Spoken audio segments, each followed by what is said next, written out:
Dear students, approach IAS में आप सभी का स्वागत है।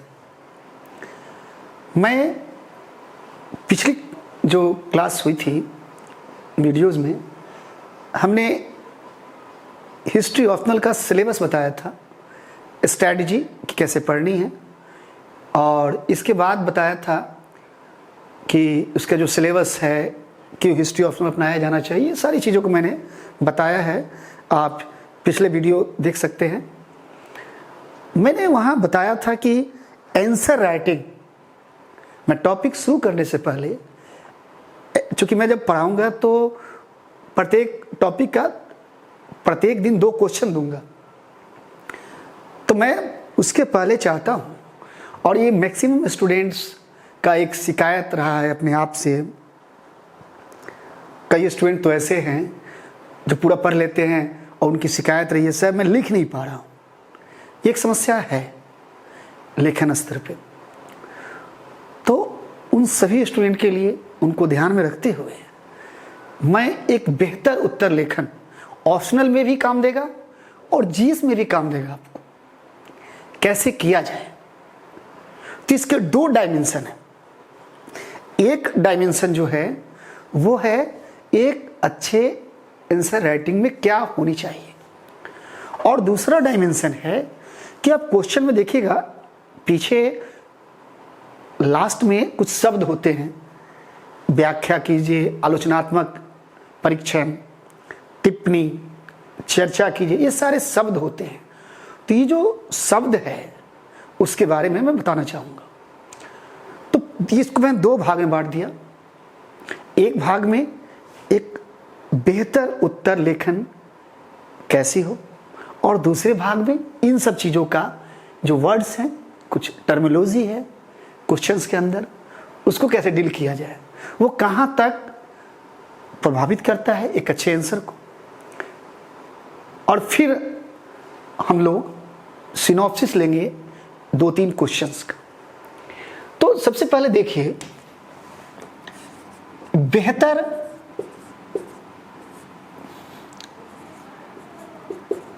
उत्तर लेखन।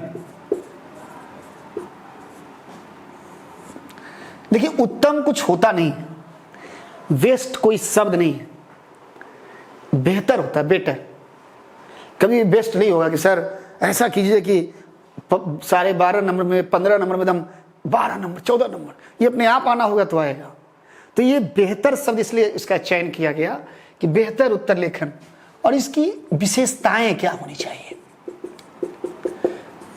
इसमें क्या क्या अंतर्निहित होनी चाहिए एक अच्छे उत्तर लेखन। तो उसको आप जनरली आप देखते होंगे। देखिए, किसी चीज को, मुझे याद है आज से 20 साल पहले, 17 साल 15 साल पहले हम लोग जब क्लास में पढ़ते थे, मैं इसलिए बताना चाहता हूं कि आज कई चीज बोझ की तरह ले लिए हैं आप लोग। बहुत सरल चीज है और इतना बर्डन हो गया है कि एक हवा क्रिएट हो गया है, चाहे वो किसी स्तर पे हो, हमारे स्तर पे हो या आपके स्तर पे। हमारे समय में जब हम लोग पढ़ते थे कोचिंग संस्थान में, तो टीचर सवाल देते थे, बनाते थे, दिखाते थे। कोई अलग से आंसर राइटिंग का कोई सेशन नहीं होते थे, कभी जरूरत ही नहीं हुआ, और ऐसा भी नहीं अच्छे मार्क्स भी आए। कई लोग ऐसे हैं जो टीचर्स को दिखाए, आज एक हुआ क्रिएट हो गया आंसर राइटिंग करना है। और ये कितना नुकसानदेह होता है कि आप जो पढ़ने के दौरान केवल पढ़ते हो, लिखने पे ध्यान नहीं देते, और बाद में जाकर आप लिखने का प्रैक्टिस करते हो। ये कितनी गलत बात है।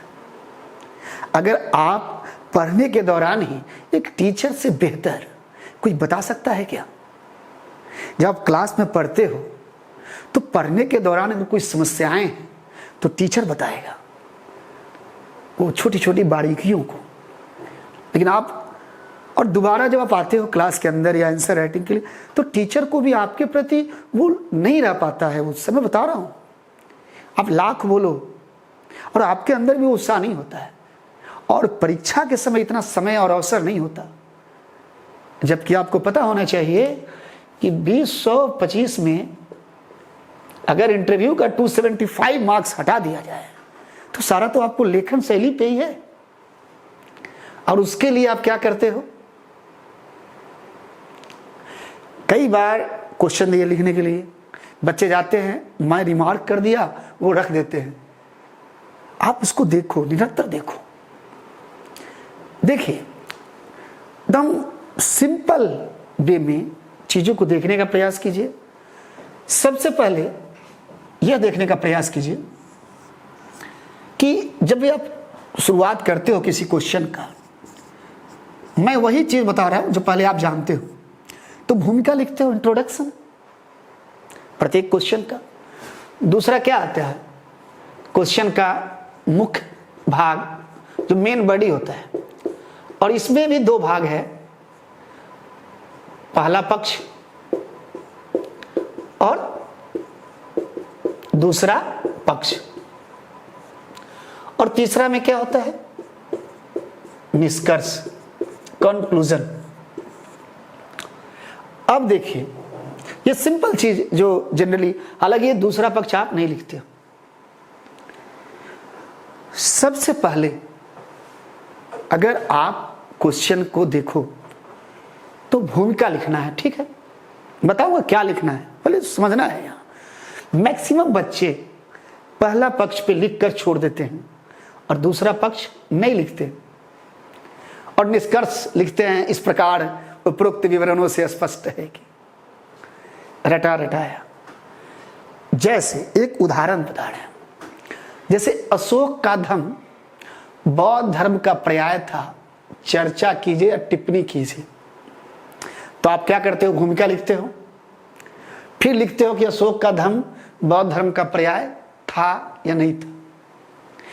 दूसरा पक्ष बताना है कि अगर अशोक का धर्म बौद्ध धर्म का पर्याय था तो उस पे यह भी बताया जाता है कि अशोक का धर्म वैदिक धर्म का भी पर्याय था। कई आलोचक ये भी बोलते हैं।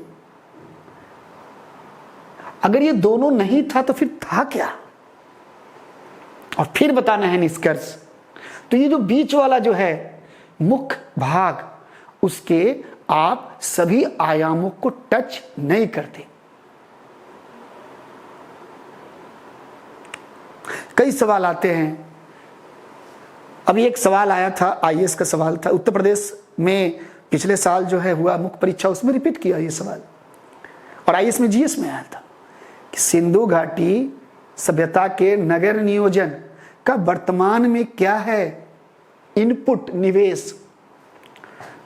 बच्चा आया, बोला सर, बहुत खुश हो गया। बच्चा बहुत अबोध होता है। आया, बोला सर, आपने जो पढ़ाया था वही आ गया। हम बोले तो अच्छे सवाल थे, बहुत लोगों ने पढ़ाया। हमने ये बताओ तुमने क्या लिखा। बोला कि सर नगर नियोजन लिख दिए सर। ये बताओ, नगर नियोजन नहीं था, नगर नियोजन ने को आज से कोरिलेट करना था, उसको बताना था। तो सवाल आप पढ़ने के बाद उसके वर्ड्स पे ध्यान देना है। वो हम लोग देखेंगे लास्ट में जब हम सिनॉप्सिस बताएंगे। एक अच्छा आंसर राइटिंग में क्या होना चाहिए, तो उसके अंदर जो है, जैसे एक भूमिका है, भूमिका कैसी होनी चाहिए। दूसरा, भाषा, वाक्य। तीसरा, शब्द सीमा, विस्तार कितनी होनी चाहिए। प्रभावी उत्तर कैसे हो, प्रभावशीलता, प्रभावशीलता कैसी हो, इसमें प्रेजेंटेशन भी शामिल होता है। और फिर निष्कर्ष में क्या हो। देखिए,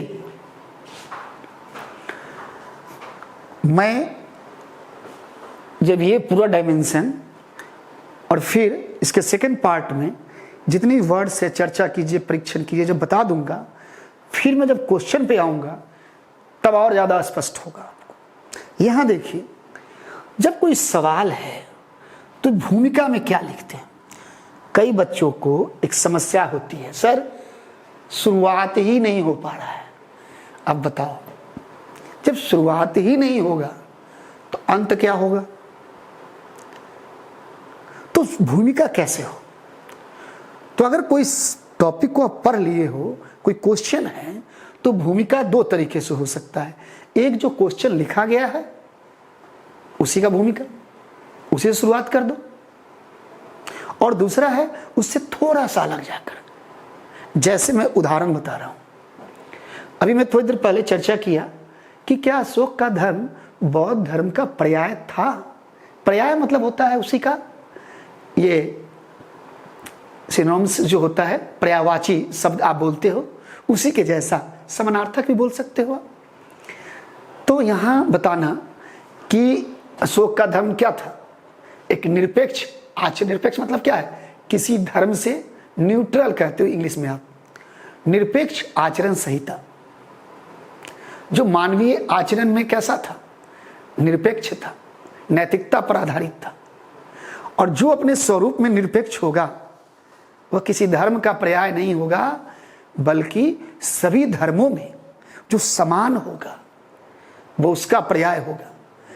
अर्थात जब मैंने कह दिया कि अशोक का धर्म सभी धर्मों में जो अच्छे अच्छे चीज है उसके अच्छे तत्व को ले लिया, जब वो अच्छे तत्व को ले लिया सभी धर्मों का, तो किसी एक धर्म का पर्याय क्या होगा? वो तो सभी धर्मों के कॉमन चीज का क्या है? निचोड़ है वो। तो भूमिका कभी भी होना चाहिए वो कैसा हो? सरल, स्पष्ट होनी चाहिए। देखिए शब्द पे ध्यान दीजिए, सरल, स्पष्ट, प्रभावी। लगे कि पढ़ने के बाद उसको कोई झोल नहीं होना चाहिए। एक अच्छा आंसर वही होता है जो बिना क्वेश्चन देखे आंसर पढ़ने के बाद पता चल जाए कि इस क्वेश्चन का आंसर है। सरल, स्पष्ट, प्रभावी शुरुआत। दूसरी बात है, भूमिका कैसे होनी चाहिए? प्रश्न के अनुरूप। भूमिका कभी भी प्रश्न से इतर नहीं होनी चाहिए। सवाल पूछता है महात्मा गांधी के, एक सवाल आया कि गांधी नहीं होते तो भारत की स्वतंत्रता कैसी होती? आप क्या लिख रहे हो? महात्मा गांधी का आंदोलन। तो भूमिका प्रश्न के अनुरूप होनी चाहिए। इसके बाद ये जो भूमिका है, भूमिका कैसी होनी चाहिए? छोटी, ज्यादा बड़ा भूमिका नहीं। मालूम चला परीक्षक पढ़ते पढ़ते थक गया। भूमिका प्रश्न का क्या होना चाहिए?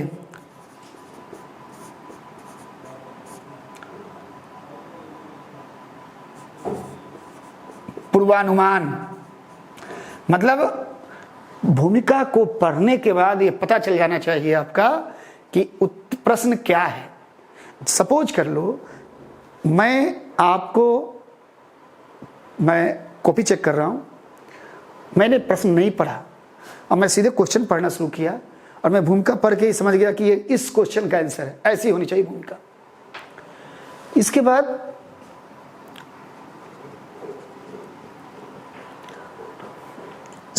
हमेशा एकदम सीधी शुरुआत करें, सीधी शुरुआत। देखिए आईएएस में इतना समय और इतना वर्ड्स नहीं होता कि आप घुमा फिरा कर लिखने लगो। ये यूनिवर्सिटी का पेपर नहीं है। सिंपल आप शुरुआत करो, क्लियर हो, स्पष्ट हो, इफेक्टिव, प्रभावी हो, प्रश्न के अनुरूप हो, ज़्यादा बड़ा भी नहीं हो और सीधे प्रश्न पे आ जाओ। ज़्यादा घुमाने का प्रयास। मैं एक कॉपी चेक कर रहा था, सिंधु घाटी सभ्यता का पतन, तो मैंने पढ़ाया था कि पतन एक सार्वभौमिक नियम है। तो उसने लिखा, पता नहीं एक सार्वभौमिक नियम है, जिस प्रकार जन्म के बाद मृत्यु होती है उसी प्रकार जो है सिंधु घाटी सभ्यता के जो है जन्म के बाद पतन निश्चित था पूरा दिए। इतना नहीं लिखना है, उस पर नंबर तो नहीं बढ़ेगा ना। तो सीधी शुरुआत कीजिए। तो भूमिका का एक दायरा होनी चाहिए आपका। जब आइए भाषा कैसी होनी चाहिए। कई लोग बोलते हैं सर कैसी भाषा लिखे। तो भाषा सशक्त हो ठीक है, लेकिन भाषा क्या हो, सरल एवं प्रचलित शब्दों का प्रयोग करें। जो शब्द हो आपके बहुत सरल हो। अब बहुत सरल मतलब इतना नहीं आम बोलचाल की भाषा का हो, सशक्त हो, ठीक ठाक हो और प्रचलन वाली हो। कई बार आप क्लिष्ट शब्द का इस्तेमाल कर देते हो। किसको समझाना चाह रहे हो? क्या आप अपनी विद्वता को बताना चाह रहे हो क्या? नहीं। तो आपको ये ध्यान देना है कि ज़्यादा क्लिष्ट शब्द का, ज़्यादा टफ लैंग्वेज का इस्तेमाल नहीं करना। हाँ, कई बार बहुत अच्छा शब्द होता है, आप इस्तेमाल करो। हाँ, कई बार बच्चे शिकायत करते सर ये साहित्यिक भाषा। देखिए, साहित्यिक भाषा अलग होता है और एक परिमार्जित परिपक्व भाषा वो अलग होता है। जैसे पल्लवित, पुष्पित होना, अंकुरण, अनुकूलन, ये अच्छे शब्द है, इसका आप चयन कर सकते हो। जैसे आप जब कला में पढ़ाऊंगा तो बताऊंगा कि किस प्रकार से जो मेहराब था, आपने सुना होगा, आर्क, तो देखा लहसुन नुमा, प्याज नुमा, तो ये सब तो शब्द प्रचलित है। जो परीक्षक जो कॉपी चेक करते हैं उन्हें पता है कि ये शब्द क्या है। तो प्रचलन वाले शब्दों का आप चयन कर सकते हो। दूसरी चीज जो आप देखोगे, एक और चीज है कि शुद्धिकरण पर बल, शुद्धिकरण पर बल। देखिए यहां बताया स्पष्ट। स्पष्ट का मतलब है कि आपको यह दिखना चाहिए। स्पष्ट का मतलब क्या होता है कि आपको यह दिखना चाहिए कि आप जो है जो लिखे हो, राइटिंग बहुत बेहतर होने की जरूरत नहीं है, वो राइटिंग स्पष्ट होना चाहिए, परीक्षक आराम से सहजता से पढ़ सके। तो शुद्धिकरण पर बल, मालूम चला आपने सवाल लिखा, फर्स्ट पैराग्राफ में ही आपने शुद्ध शब्द का इस्तेमाल किया। तो कोशिश कीजिएगा, अब कहीं अगर हो जाए तो खैर वो सुधारने की चीज है, अशुद्धि मत लिखिए। इसके बाद जो यहां पे ध्यान देने की चीज है भाषा का, वो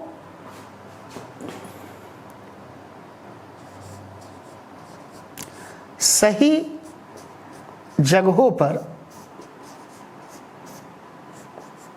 सही शब्दों का प्रयोग।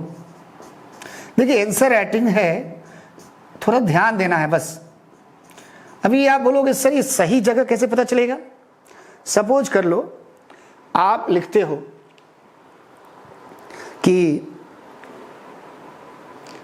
सिंधु घाटी सभ्यता है, तो उनके पतन का एक सामाजिक कारण भी था कि इन लोगों ने बाहरी दुनिया से अपने आप को आइसोलेट कर लिया, पृथक कर लिया। तो यहां पे शब्द क्या आ जाएगा? उनकी पृथकतावादी नीति। अब ये सही जगह पे पृथकतावादी नीति। मालूम चला आपने लिखा कि सिंधु घाटी के उत्थान में प्रकृति का बहुत योगदान था, तो आप बता सकते हो कि जब तक प्रकृति अनुकूलित रही, यह सभ्यता पल्लवित और पुष्पित होती रही, संवर्धित होती रही, विकसित होती रही। यही है सही शब्द। कुछ शब्दों का चयन करना जरूरी है, तो आपकी भाषा को और बेहतर बना देगा। इसके बाद यहां गौर करना है कि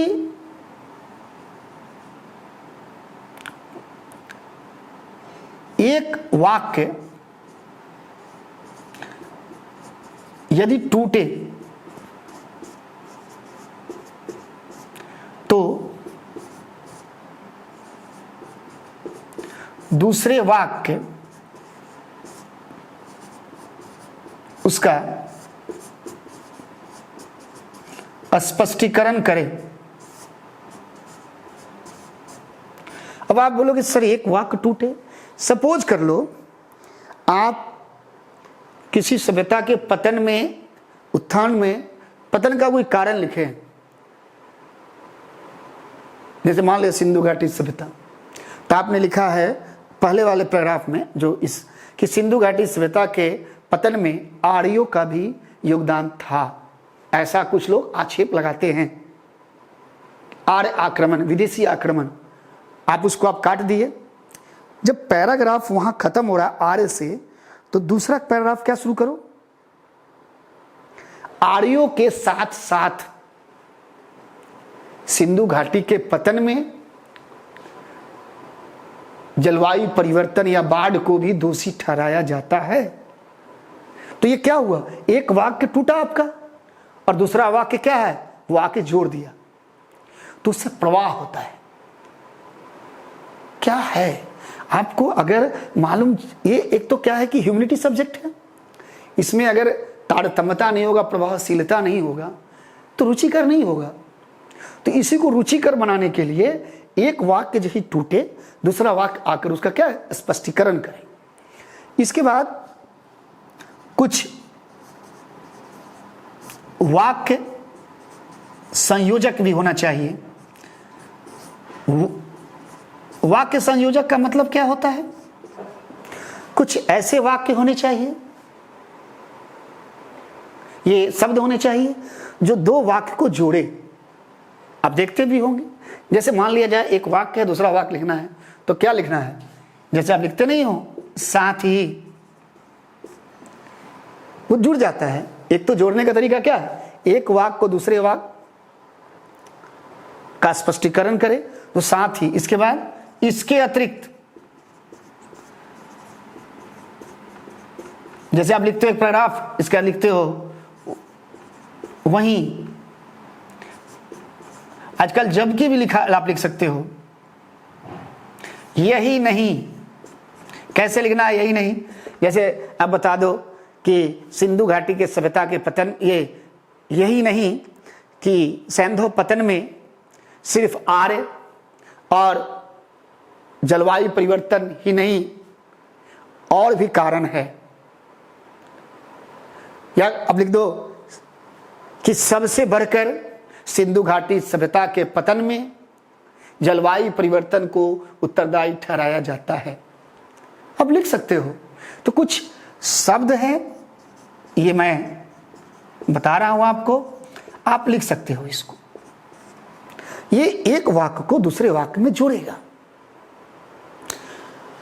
यानी सरल भाषा कैसी, सरल प्रचलित शब्द, शुद्धिकरण बहुत जरूरी है। सही जगह पे ये वाक्य संयोजक भी होने चाहिए। अब इसके माध्यम से आप क्या करोगे, आप वाक्य और भाषा पे ध्यान दोगे। इसके बाद है जो तीसरा जो चीज है आपका, मैं पहले ही बताया कि आप कॉपी कलम लेकर बैठा कीजिए, नोट किया कीजिए। इसके बाद देखिए, इसके बाद है तीसरा जो चीज है वो प्रभावशीलता।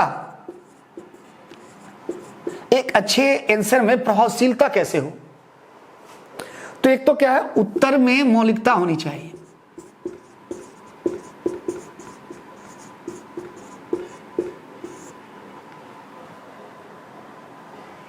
मौलिकता, मौलिक उत्तर होनी चाहिए आपके। और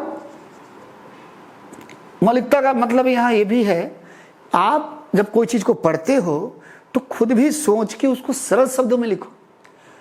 ये नहीं कि कहीं से लिए टेप के रख दिए, वो आपका अपना होना चाहिए, अपने शब्दों में होनी चाहिए, लगे कि आपकी है। तुलनात्मक,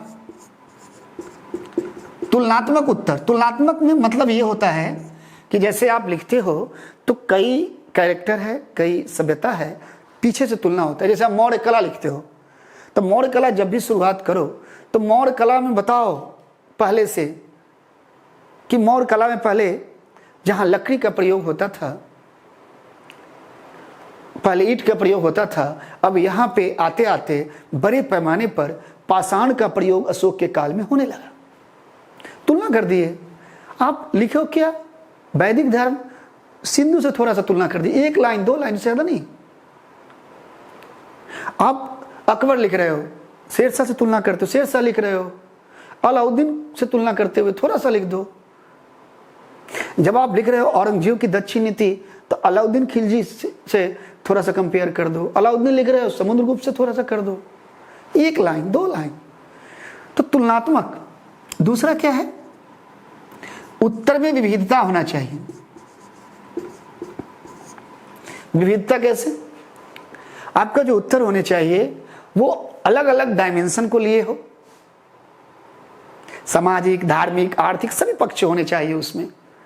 ये नहीं कि कई बार आप उत्तर लिखते हो, जैसे मैंने अभी तुरंत चर्चा किया सिंधु पतन, तो उसमें प्राकृतिक कारण भी होने चाहिए, जलवायु परिवर्तन भी है, बाढ़ भी है, सामाजिक कारण भी है, सब हो। ये नहीं कि 2-4 पक्ष लिखे फिर, तो विविधतापूर्ण अलग अलग डायमेंशन को लेकर आप उत्तर, बेहतर उत्तर लिख सकते हो। एक और चीज है, कुछ पॉइंट्स जो है या वाक्य वो पूर्व नियोजित हो। पूर्व नियोजित, पूर्व नियोजित का मतलब क्या है, पहले से आप याद करके आ जाओ। जैसे पतन कहीं भी आएगा तो पतन एक सार्वभौमिक नियम है, शाश्वत नियम है। अगर आप सिंधु घाटी सभ्यता का प्रासंगिकता को देखोगे तो सिंधु घाटी सभ्यता में क्या था, सही शून्यता सबसे बड़ी चीज थी। और वही बहुत बुद्ध में, वही क्या है, गांधी में है। तो किसी भी समाज की प्रगति का प्रथम शर्त क्या है, सहिष्णुता। समाज में जब तक सहिष्णुता सार्वभौमिक नहीं होगी, समाज प्रगति के मार्ग पर अग्रसर नहीं हो सकता। ये क्या है, ये हर जगह फिट हो जाएगा। तो कुछ वाक्य, कुछ शब्द, कुछ पॉइंट्स ऐसे हो जो पूर्व नियोजित हो।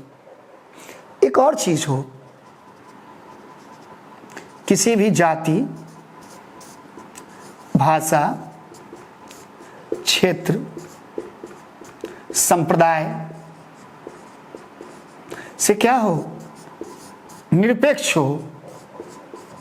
इसका मतलब ये हो कि ये आपकी जो आंसर राइटिंग होनी चाहिए, उसको पढ़ने के बाद कभी इस समुदाय के किसी विचार का ये समर्थन कर रहा है, केवल एक नहीं। आपका काम क्या होना चाहिए, जोड़ने का, समन्वय करने का। ये नहीं, उत्तर में समन्वयकारी पक्ष होना चाहिए, समन्वयकारी एवं मध्यम मार्गी पक्ष, ये होने चाहिए आपके उत्तर में।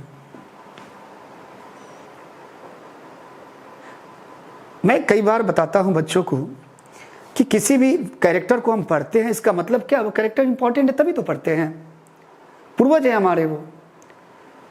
तो आप यह मान के चलो कि किसी मनुष्य में अच्छाई ज्यादा है, कमियां कम है। आलोचना नहीं करना है। जब आप उत्तर लिखिएगा तो उसकी कमियों को बताना है, आलोचनात्मक प्रवृत्ति को विकसित नहीं करना है।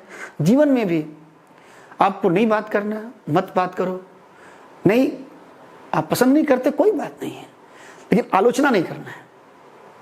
तो यहां भी वही हाल है, कमी बताना है तो समन्वयकारी। एक और चीज है, जो आप लिखते हो तो उसमें क्या करो, प्रश्न से अंत कर सकते हो या 1-2 प्रश्न पूछ सकते हो। मतलब किसी भी प्रश्न में जब आप प्रश्न का उत्तर लिखते हो तो आप किसी आंसर में जब लगे खुद ही प्रश्न कर दो, प्रश्न करके छोड़ दो।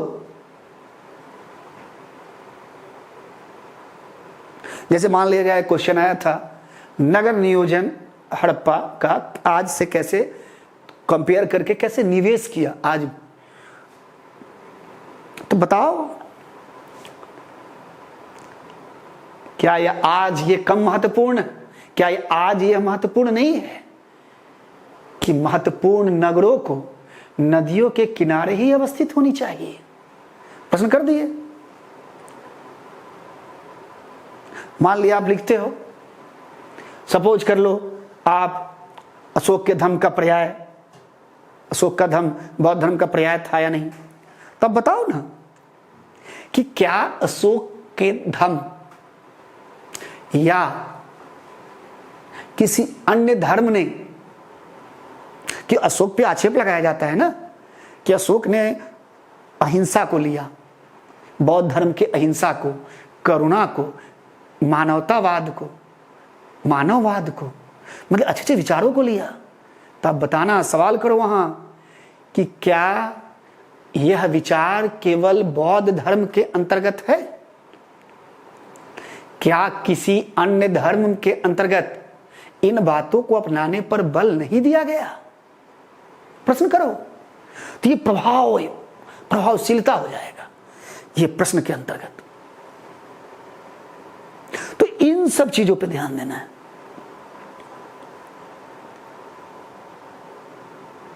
इसके बाद यहां मैप जहां लगे एवं फ्लो चार्ट बना दो। प्रैक्टिस, ज्यादा समय नहीं लगता। अब अनर्गल नहीं बनाना है। कई बार हम देखते हैं बच्चों को कि छोटा सा जगह में ये छोटा सा मैप बना देगा इंडिया का और दो चार को घस देगा। नहीं, इतना ऐसा नहीं करना है। जहां जरूरत हो, देखो बेटा, वहां पे मैं कई बार बच्चों को बताता हूं कि आप प्रेमी हैं, वो प्रेयसी है। जैसे आप प्रेमी होते हो तो प्रेयसी को खुश करने के लिए जो उपाय करते हो, बस पता नहीं चलना चाहिए कि आप क्या उपाय कर रहे हो, वही वहां अपनाना है। वो परीक्षक को खुश करना है, लेकिन खुश करने में रक्षा में हत्या ना हो जाए। अब मैप बनाओ, लेकिन उसको कभी ये नहीं लगना चाहिए कि वो खाना पूर्ति के लिए मैप बना है, ठूस के बना रहे, मतलब जबरदस्ती। और फ्लो चार्ट ही बना सकते हो। जब आप एंशिएंट का आंसर लिखते हो तो कहीं कहीं श्लोक दे सकते हो, पूरा नहीं, इन्वर्टेड कॉमा देकर डॉट डॉट कर दो, कहीं कहीं अवसर मिलेगा। जब मेडाइवल आंसर का लिखते हो तो तत्कालिक जो हिस्टोरियन है उसके कोटेशन को लिख सकते हो, छोटे छोटे, जहां जरूरत हो। इसके बाद देखेंगे प्रभावशीलता के बाद एक डायमेंशन है शब्द सीमा। शब्द सीमा क्या हो, विस्तार क्या हो। अभी हम लोग चर्चा क्या किए, भूमिका पे चर्चा किए भाषा और वाक्य कैसे होनी चाहिए, क्या ध्यान देना चाहिए। फिर प्रभावशीलता पे क्या प्रभावी होनी चाहिए। देखिए, शब्द सीमा, मैं कई बच्चों को देखा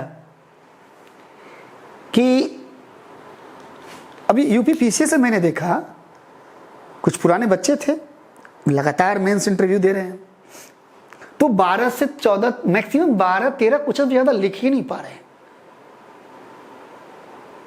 आईएएस के अंदर मैंने देखा मैक्सिमम बच्चे क्वेश्चन छोड़ दे रहे हैं जानते हुए भी। तो उसका कारण क्या है, और ये बहुतों के साथ है कि जब आपको क्वेश्चन आता है तो आप 200 के बदला आप 400-300 में लिखते हो। लगता है जैसे वो 10 नंबर का क्वेश्चन है या 15 नंबर का, तो उसमें 20 नंबर मिल जाएगा। ऐसा थोड़ी होगा। जब मुझे पता है कि क्वेश्चन 15 नंबर का है, 200 शब्द में पूछा है, तो हमें 10 मिलेगा, 12 मिलेगा। ऐसा थोड़ी होगा कि 15 नंबर का 20 मिल जाएगा। तो मुझे क्या जरूरत है लिखने का। तो कभी भी अगर 200 शब्द हो एक एवरेज बता रहे हैं आपको हम, तो 175 180 से ज़्यादा नहीं लिखिए, वो तो आपकी स्किल है।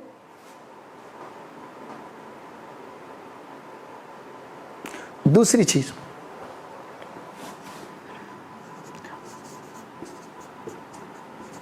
अनावश्यक ना लिखें। कई बार आपको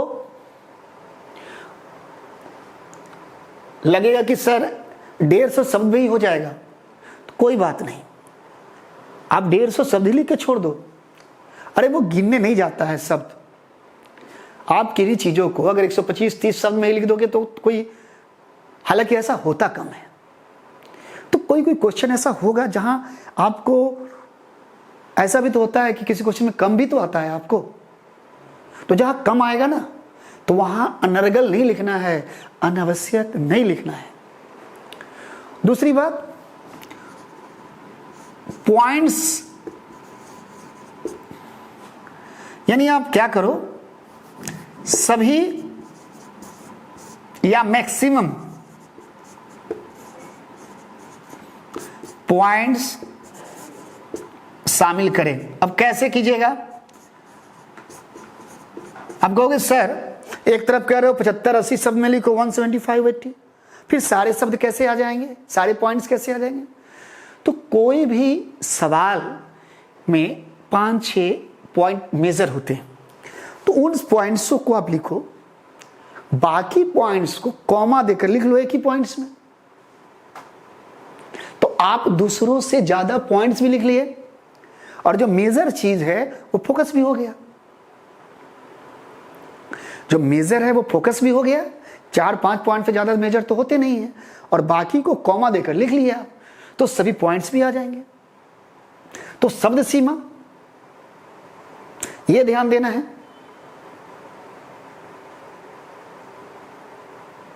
एक प्रभावशीलता में एक और चीज ध्यान रखना है, आप कभी भी पैरा संतुलित होनी चाहिए। ध्यान देना आप, है ना, कि संतुलित पैरा का मतलब ये होता है कि कई बच्चों को मैं देखता हूं कि कोई वाक्य आप लिखते हो तो 2 वाक्य के बाद पूर्ण विराम होता है, और कई बार 5 वाक्य के बाद पूर्ण विराम होता है। तो ऐसा ना करें। अगर कहीं 2 वाक्य है तो अधिक से अधिक 3 वाक्य, 2.5 वाक्य। और दूसरी बात, पैराग्राफ भी संतुलित हो। ऐसा नहीं हो कि कोई पैराग्राफ 50 शब्द में है तो कोई 150 शब्द में है, कोई 100 शब्द में है। एक 50 है तो अधिक से 60-70 तक आ जाए। तो ये दोनों याद रखिएगा, संतुलन होनी चाहिए। हम लोग चर्चा किया भूमिका पे, भाषा पे, वाक्य कैसे होने चाहिए, प्रभावी आंसर कैसे हो, प्रभावशीलता पे, इफेक्टिव कैसे हो, शब्द सीमा और विस्तार पे, और अंतिम जो है वो है निष्कर्ष। ये भी एक समस्या है बच्चों के बीच। जैसे भूमिका में समस्या है, ये समस्या यहां भी है। अब क्या समस्या बता रहे हैं? जब हम सब लिख लेते हैं तो सबसे हम लोग को आसान लगता है निष्कर्ष। कैसे करते हैं? इस प्रकार उपरोक्त विवरणों से स्पष्ट है कि, देखिए बार बार पहले तो याद रखिए, ये हर जगह इस प्रकार ना लिखें, इसको अलग शब्दों का भी चयन करें। जैसे निष्कर्षता, अंततः,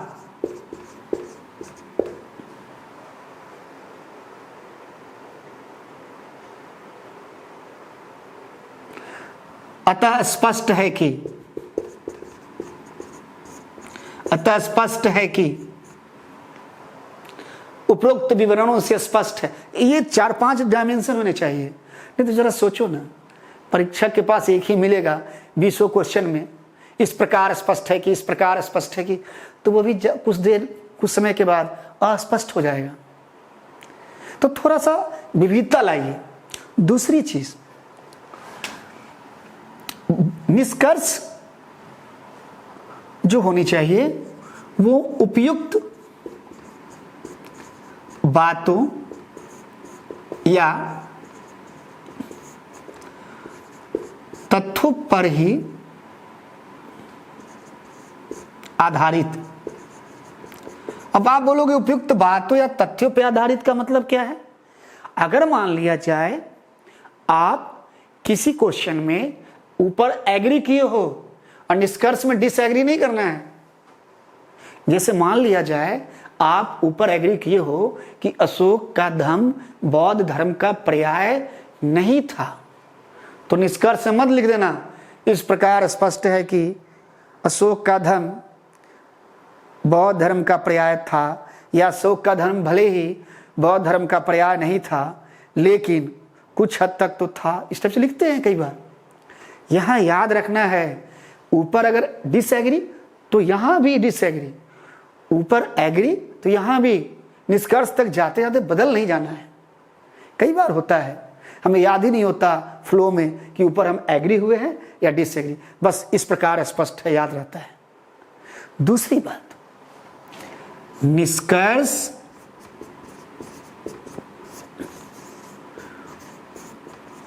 भूमिका का विस्तार नहीं।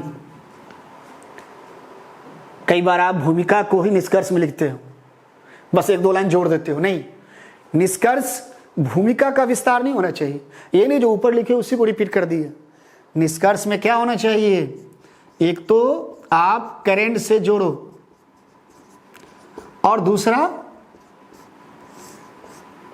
अपने विचारों को लिखो, अपने विचार। जब निष्कर्ष लिखते हो तो उसको छोड़ो कहां तक, अंत कहां तक करो, उसको आज से जोड़ दो, करेंट से जोड़ दो, वो रिलेवेंट हो जाता है। और अपने विचार को लिखो। आपने पूरा लिखा, आपने भूमिका बता दिया, अपने मुख्य भाग दोनों पक्ष बता दिया। निष्कर्ष में जब आओ तो अपने विचार को बताओ कि आप क्या समझे हो, आपके क्या विचार होने चाहिए, इसको भी से जोड़ दो। ये नहीं कि भूमिका का ही विस्तार, नहीं। तो इन सब बातों पे ध्यान रख के हमने बताया दो डायमेंशन। एक डायमेंशन में क्या है, मैंने बताया क्या क्या चीज होनी चाहिए, भाषा, भूमिका, दूसरा भाषा, वाक्य। हमने बताया था बाद में वाक्य संतुलित भी हो और पैरा भी संतुलित हो, पूरा ये। फिर बताया प्रभावशीलता, शब्द सीमा विस्तार, निष्कर्ष। ये हुआ एक डायमेंशन। इसका दूसरा जो है हम लोग नेक्स्ट वीडियो में देखेंगे कि कुछ शब्द हैं हर क्वेश्चन में, ये प्रैक्टिकल चीज लागू कैसे करेंगे। इसको मैंने पहले ही बोला, इसको नोट डाउन करना है आपको, लागू कैसे करेंगे। तो जब मैं बता दूंगा कि चर्चा कीजिए क्या होगा, विवरण देना, स्पष्ट करना, आलोचनात्मक, ये सब बता देंगे। और फिर एक क्वेश्चन लेंगे, दो क्वेश्चन लेंगे नेक्स्ट वीडियो में, और फिर मैं आपको तब जाकर आंसर राइटिंग कैसे होनी चाहिए, ये एक पहलू है। तो इसको पढ़िए, दिमाग में बैठाइए कि ये चीज़ों को ध्यान देना है, और तब देखिएगा किसी परिस्थिति में 65-70% नंबर आ जाएगा। आते हैं, अरे आपको आते हैं तभी तो जो बच्चे पास हो रहे हैं वो कह रहे हैं सर हम सारे क्वेश्चन नहीं लिख पा रहे हैं, कुछ क्वेश्चन लिख रहे हैं और नंबर आ रहे हैं इतने 320, 325, 280, 300। तो इसका मतलब है कि कुछ क्वेश्चन में उनको 65-70% आ रहा है, तभी तो आप लिखोगे, ध्यान दोगे, बहुत बेहतर नंबर आएगा। तो हम लोग मिलेंगे नेक्स्ट वीडियो में, आपका जो है ये हो जाएगा आंसर राइटिंग। फिर इसके बाद हम लोग टॉपिक शुरू करेंगे। इतना समझने के बाद किसी को कोई दिक्कत हो तो डिस्क्रिप्शन में आप जो है जाकर अपने सुझाव और जो कोई समस्या है बता देना, और आप लाइक करना, सब्सक्राइब करना, अप्रोच आई इसको ना भूलिए। धन्यवाद।